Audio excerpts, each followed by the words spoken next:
This crisis was not originated in Europe. Since you mentioned North America, this crisis was originated in North America.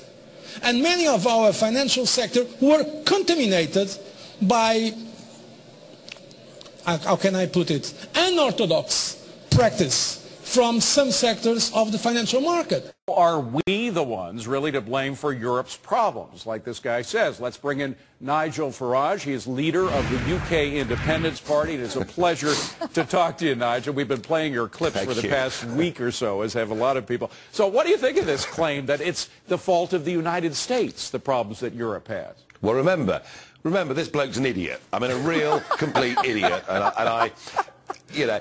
I forgot to tell you, he's also a communist, because when he was a student, it's a twofer. He was actually a supporter, no, I'm not joking, he was a supporter of Chairman Mao, which is just about the most extreme form of communism that exists. So the guy is a deluded idiot. I do my best in the European Parliament to try and point this out to the world, but he, in this very short little statement, has now proved everything I've been saying about him for the last 8 or 9 years to be completely true. Look, we all know that under that Clinton period, with Greenspan in charge of the Fed, some big mistakes were made in terms of banking, and some of those illnesses did spread to other countries, including Europe. But the reason the euro is in the state it's in is they've put together a completely artificial currency with countries that never fitted together.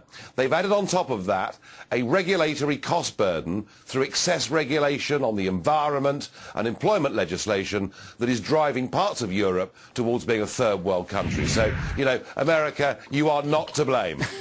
Well, frankly, I wasn't going to lose much sleep over that claim. But on top of everything else, we now have all of these billions and billions of euros, hundreds of billions of euros going into these bailouts. Where is all that money going?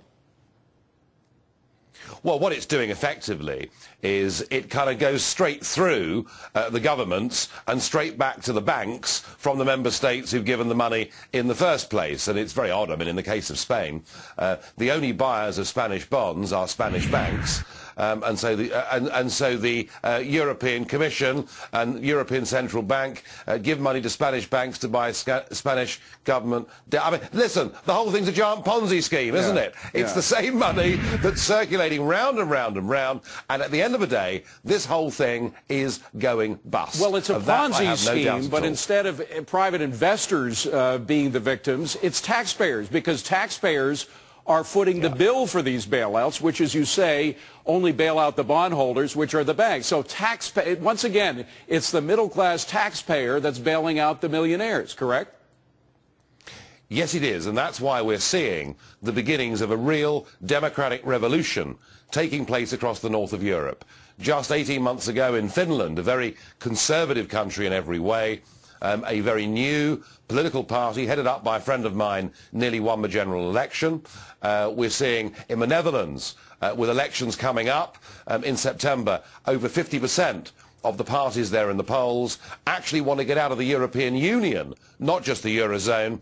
In this country, we've seen my party, UKIP, overtake the Lib Dems in the polls and now posing a real challenge intellectually and in terms of votes as well to the Conservative government. There is big, big change taking place in Europe, and that is because we have been led effectively by a group of ex-communists to a total disaster. Well, at the very least, this sort of European socialism. By the way, we have a part of your Independence Party creed where you say, quote, "We believe in the minimum necessary government which defends individual freedom, supports those in real need, takes as little of our money as possible, and doesn't interfere in our lives." Basically, it sounds pretty libertarian. Is that a short description of what you are?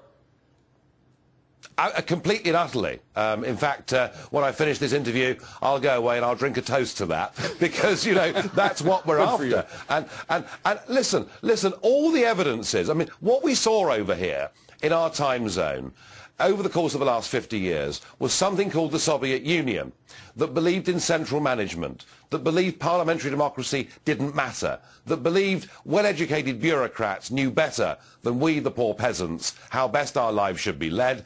And we saw the Soviet Union crash and burn, economically, democratically, and in every other way. And frankly, and if this shocks people, I'm sorry, but what we're doing in Brussels with Barroso and the other joker, Van Rompuy, running all of this, is we're actually rebuilding a model of centralised, undemocratic government run by the bureaucrats, and we're headed for the same problems. And that is why I don't believe this can be somehow amended or changed or improved.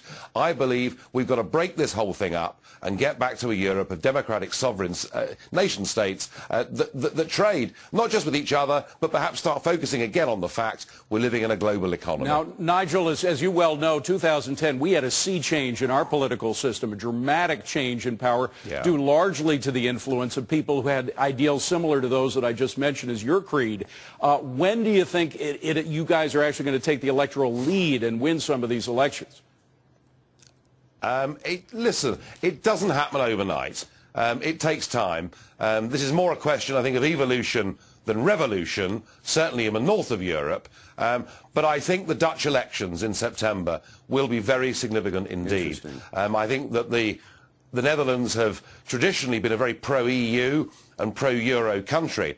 And now hard-working Dutch people are saying, look, why should we sign a blank cheque in perpetuity to go on bailing out Greece? Not just once, but twice, and now we're told today there could be a third bailout coming very soon. And people are saying, we're not against the Greeks. We don't wish these people any harm, but surely better to recognise that Greece should just leave the euro, devalue, and fight our way back to competitiveness. So I think September is going to be a very important moment. Watch those Dutch elections. Nigel Farage, please come back and see us again, Nigel. It's a pleasure talking to you. Appreciate you being here. The United Kingdom Independence Party leader. Appreciate it, Nigel.